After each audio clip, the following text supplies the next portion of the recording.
Hello friends, यह dictation Dainik Jagran का संपादकीय डिक्टेशन है। आज का हेडिंग है अतिवादी तत्वों की सक्रियता। स्पीड 80 वर्ड पर मिनट रहेगी। स्टार्ट 5 सेकंड में। स्टार्ट।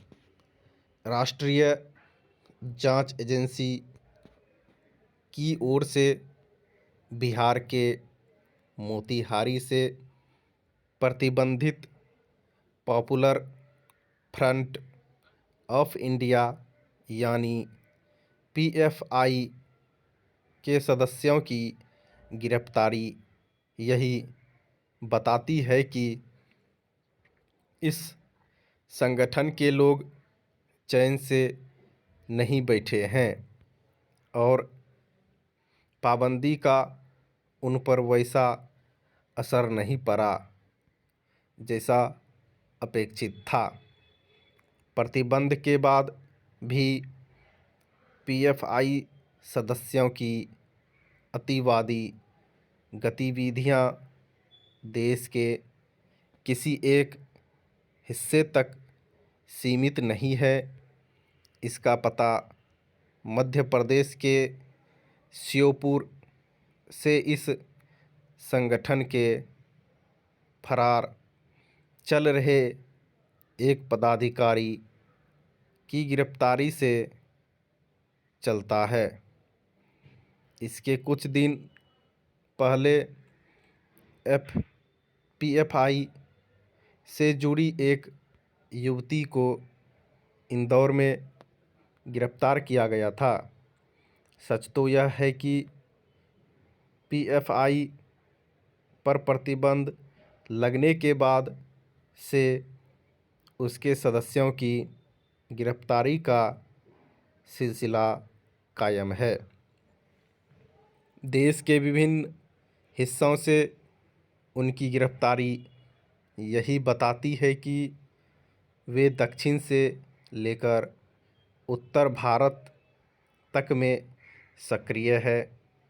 स्पष्ट है कि इस प्रतिबंधित संगठन के सदस्यों के खिलाफ और सख्ती की आवश्यकता है। उन तक यह संदेश जाना चाहिए कि वे गुपचुप रूप से सक्रिय नहीं रह सकते, क्योंकि इसकी आशंका है कि प्रतिबंध के बाद पीएफआई सदस्य किसी अन्य संगठन के जरिए सक्रिय हो सकते हैं। इसलिए उनकी कड़ी निगरानी आवश्यक है।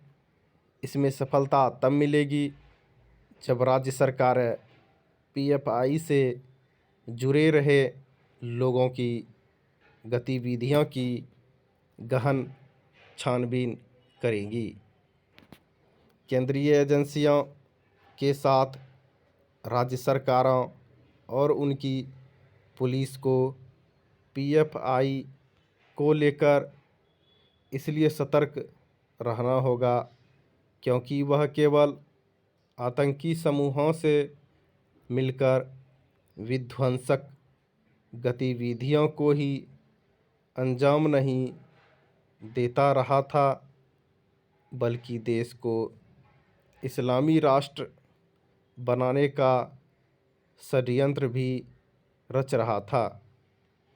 इस षड्यंत्र रचने वाले पीएफआई सदस्य भी बिहार से गिरफ्तार किए गए थे। पीएफआई पर पाबंदी लगाए जाने के बाद से अब तक उसके करीब 400 सदस्य गिरफ्तार किए जा चुके हैं।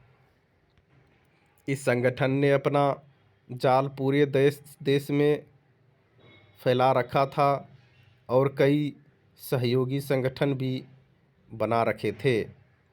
इस पर भरोसा नहीं किया जा सकता कि पीएफआई और उसके सहयोगी संगठनों के सदस्य प्रतिबंध लगाने के बाद चुपचाप बैठ गए होंगे। अंदेशा यही है कि वे अन्य अतिवादी संगठनों से जाकर मिल गए होंगे। इसकी अनदेखी नहीं की जा सकती कि देश में पीएफआई सरीखे अन्य अतिवादी संगठन भी हैं। उनकी साठगांठ दूसरे देशों के अतिवादी और आतंकी संगठनों से है। इनमें से कुछ संगठन बांग्लादेश आधारित है। उनके गुर्गे बंगाल के रास्ते भारत में घुसपैठ भी करते रहते हैं। यह भी किसी से छिपा नहीं कि बांग्लादेशियों की घुसपैठ का असर असम और बंगाल के साथ बिहार एवं झारखंड में भी दिखने लगा है। इन राज्यों को इसलिए अतिरिक्त सजगता दिखानी होगी क्योंकि बांग्लादेश से आतंकी तत्व भी घुसपैठ कर रहे हैं और पीएफआई सरीखे प्रतिबंधित संगठनों के सदस्यों से मिलकर तरह तरह के षड्यंत्र रच रहे हैं। स्टॉप।